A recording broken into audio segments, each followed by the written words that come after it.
She's like, yay! Love! Yeah, love attack! I just want some love! You see, this is great, yeah. Come on, I just want love! No, I like America! I've been loving someone else! Yeah. I'm bored of you guys! Yeah, you see, this song great, yeah. She's like, it's great. It's okay, I love both of you. Yeah. I love this scene, this is great. Share with me? Oh yeah, that's right, Toga. You get some. That's right. Stab her. That's right. Get a blood girl. I can turn into Urukara now. Oh yes, like collect some blood, man. Floppy nose. Like they got it, man. 3-way going time. Like, leave us, Deku. I got her. She's mine. First of all, the Toga thing was awesome, right? And I'll keep saying it. 100 likes and we unbox the Toga girl. I love this figure here. Basically, this hair animation of jumping in, right? Coming in like, Deku, I love you, you know. And yeah, everything with Toga was great. She, of course, is the best girl, our beloved Toga-chan. And I think that her series is kind of funny too, right? Yandere characters, I think, are pretty great. Yes, speaking, you know, unique size and so on. But also just, these episodes are really funny. Like, it was just kind of fun how she's like, Deku, I finally got you! And Deku's like, I'm in love with someone else! Yeah, this is a weird, awkward, weird scene, man. It was really weird and awkward and funny and scary at the same time. So it was really successful on that Yandere delivery, because everyone knows that, yes, Yandere girls are scary and the stabby and so on, right? But at the same time, you know, half of like men are like, well, Yandere girlfriend's pretty good though, she really loves you. Yeah, so, you know, she kind of, you know, fulfills that thing, right? And then with their girlfriend, I like it too. Urukara got stabbed by her. And then of course, Toga is just like, oh yeah, you're in my way. And then Froppy comes in, and it was great because it kind of turned into this like, oh, I got her. Leave Deku, she's mine. Yeah. So that was great. That was obviously the highlight episode. That was super great. All the characters like, oh no, we're gonna fight her. Oh, she's mine. Yeah. Oh, let's go, girl. I love that bit of seeing them being like, oh yeah, we're gonna have a duel now. You and me, girl, yeah. So that was great. Well, I guess the drop is there too, though. So that part episode, of course, a highlight, right? You know, obviously. I'm gonna re-record it as soon as I get the episode's out soon.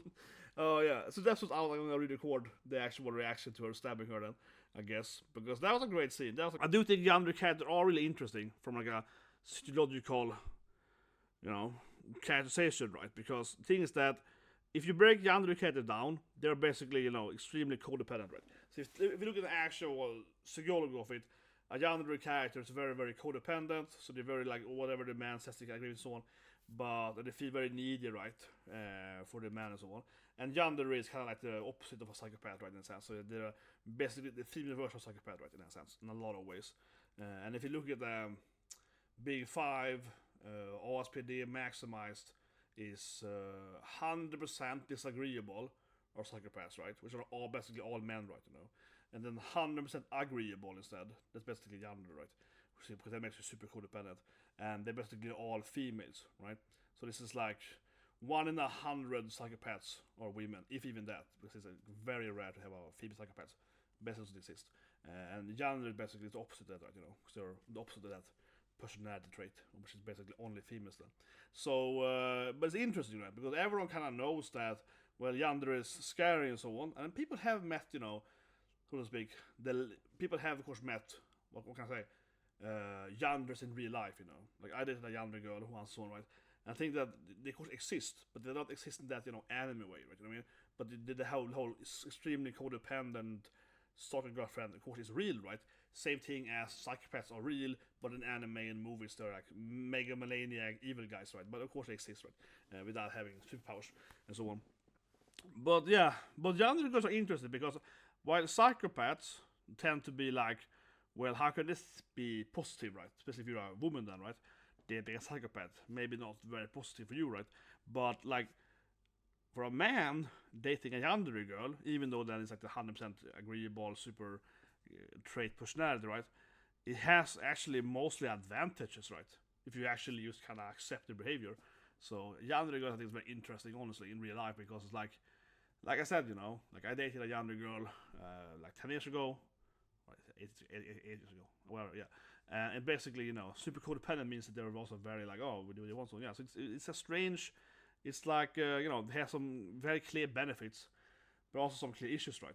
So it's interesting. It's very interesting. And of course, usually the worst combination, though, which is kind of a Bonnie and Clyde thing and so on, right, is when you have a man that is very, very disagreeable with a woman that's very agreeable, right? And then of course you combine that, then you have some kind of like typical, couple that do crime, whatever, right? So it happens then usually is that the woman, of course, will enable and support the man's desire, right? So if that guy is like a crazy criminal, she will make it worse, right? They push him to do more crime and so on. Yeah. So it's like classic like Bonnie and Clyde situation. But anyway, what I was saying before was of course that waifu Burning Man. Yeah, Burning, top waifu, look at this character. Top waifu man, say it again. Burning, best supported character. Of course, Miruko is a pretty cool character too, but of the female characters that has, not that much screen time, the kind in the background, I think Burning is by far top waifu. Hottest waifu, of course. Jokes aside. But this scene was started great because everything with Burning is awesome, and I was like, yeah! I was like, Burning! Take him down, Burning! No, Burning is awesome, man, and I think she is the best sidekick, easily, right, in My Academia. And Burning needs more love, guys. Burning needs more love. Toga also needs more love, of course, whatever, right? But Burning needs more love too. That being said, the actual last scene, I think was pretty terrible, honestly. Except Burning, of course, because Burning is best. But otherwise, it was basically the brothers of Todoroki, short Todoroki and Dabi Todoroki, the Endeavor boys, and they're basically like, well, I will burn you, bro. And all the guys like, I will burn you, bro. And it's like, well, I will burn you. Oh, you seen Mom yet? Mom is cool, bro. That is a burning, bro. And they're gonna do that like for 4 minutes, right? Nothing happens. Yeah. You're screaming at each other like, well, I'm gonna burn you up, brother. And it's like, yeah, okay. So, I mean, it's just like really bad pacing. And what I said was, it really reminds so much of Sasori and Sakura and Shio, right, in Naruto, where the anime did like 4 or 5 episodes, nothing happened, where Shio is like, oh, I miss puppets, and Sasori's like, oh, I got puppets too, puppets. So Sakura sat there like, should we be fighting? Puppets? And they did that for like 4 or 5 episodes, like nothing happened at all. It's so terrible. This reminds me of that, and let's just scale, right, where the character is like, burning, and then nothing happens, right? They scream at each other for like half the episode, and you're like, okay, so are they gonna do anything? And then of course the episode ends. Yeah, so it felt so forced, Like basically, as soon as I saw this scene, I knew nothing's gonna happen, right? Because it was like 5 minutes left the episode. So okay, it's gonna stand there and scream at each other for like 5 minutes, then the episode like ends, and that happened of course exactly. So it was, except Burning, the scene was just terrible. Yeah, it felt so typical anime where like, okay, we need to like pad this out, It felt so typical anime how it has to be like, we have to really use this time frame, right? Like this left off until the ending has to be at the time they're fighting. So everything they say before those minutes has to be basically filler talk of like, oh, I hate you even more, and they have to be like just going back and forth, and nothing actually said of valid, right? So it felt like incredible padding, and that took me to the last episode that was really terrible. This is how the recap began. This is literally the worst flash recap I have seen in My Academia. I keep saying it, but I mean it. I'm not parabolic. This is the worst. Look at this thing. Still frames, right?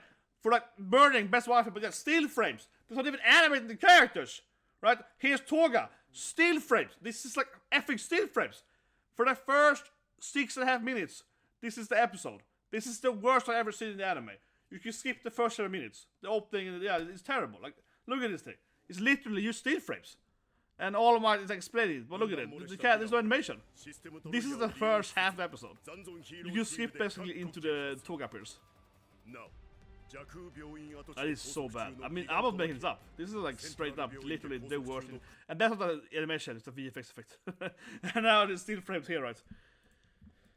Finally, All Might's mouth moves. You see what I mean? That is literally the first 7-minute episode. You can skip the first 7 minutes. The episode is so bad. Miruko, honestly, she's so used to losing her body parts that the poor lady is like, I got extra body parts. And then the new her and Bakugo were like teaming up or something. I shipped them now. Look at this. Now Bakugo and Miruko were like, let's run, boy! Show one end! Yeah. Oh, yeah, let's go! Yeah, now it's gives me new body parts. It's so terrible! Like, it's terrible but great in the same way. But I mean, it's terrible how the author, he's hurt Miruko so many times that it kind of just makes sense for her to have like a machinery that's like, I lost my arm again, give me a new arm. Like, I have this thing ready. Yeah, like she's like Deadpool. She knows she's hated by daughter, and I need to have this machine, guys. Like, Jesus Christ. Okay, go, man. We're gonna ship them now. Yeah, we're gonna ship them now. Miruko Baku's like, yeah, let's do it, bro. So now this is gonna be shipping now, man. Actually, I think they actually would be a pretty good couple, probably, seriously. You know, she's like an aggressive MILF, man. He's an aggressive guy, man. They're kind of aggressive people, yeah. They would have such an aggressive child, though. I was like, wait a minute, no. They're gonna have such an aggressive child, yeah.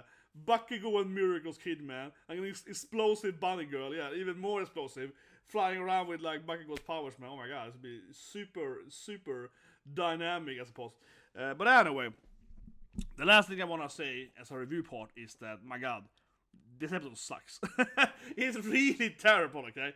The episode, obviously Toga is best girl and Burning has some middle, but it hasn't the episode yet, and I'm sorry that I didn't record it properly earlier, so I'm gonna re-record it later, yeah. Is that there's like 7 minutes of flashbacks, okay? The episode is 7 minutes of flashback, 6.5. It is terrible, and it is worse than One Piece, okay? The episode is worse than One Piece. It is incredibly, it's like, oh, we start the episode with like 5 minutes of recap, and that is an opening, and then there's more recap after the opening. It's another like 1.5 minute recap. So you're like, my god, you can start the episode at like minute 7, and it's the same episode, or 6.5 something, roughly speaking there. That's kind of weird, kind of start. But you can basically jump to episode, you could almost jump the whole first 10 minutes of the episode, and you will still have kind of the same thing, because Toga appears, you know, best girl comes in just before the commercial break, at like minute 9 or so, right? So if you jumped at the first 9 minutes, you basically get no difference. You're gonna miss the Miruko and Bakugo scene, basically. That's it, basically. And best needs being like, I got you, bro. Like, there's a little bit, like, you know, some face reactions from all the characters, but the actual episode kind of starts at the mid-break, seriously. It's so bad, like, it's straight up terrible.